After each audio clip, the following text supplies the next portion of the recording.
અભય થઈને નિષ્પક્ષતાથી નિરપેક્ષ રીતે વાસ્તવિકતાનો અરીસો રૂપી સચોટ માહિતી લાવતો સત્યની સાથે અભય ટાઈમ્સ।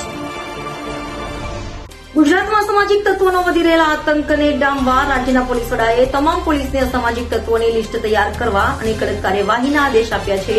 ત્યારે સુરતની લાલગેટ પોલીસે પણ પોતાના વિસ્તારમાં સઘન ચેકિંગ અને કોમ્બિંગ સાથે અસામાજિક તત્વોના ઘરોમાં સર્ચ કર્યું હતું।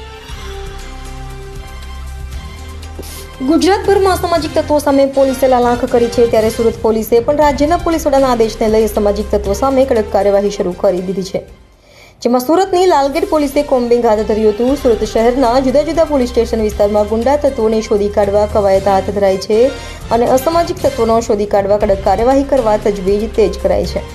ત્યારે લાલગેટ પોલીસ સ્ટેશન વિસ્તારમાં સઘન પેટ્રોલિંગ અને કોમ્બિંગ હાથ ધરાયું હતું, સાથે શરીર સંબંધી ગુનાઓમાં સંડોવાયેલા તત્વો સામે કાર્યવાહી કરી તેઓના ઘરોમાં પણ મોડી રાત્રે સર્ચ કરવામાં આવ્યું હતું।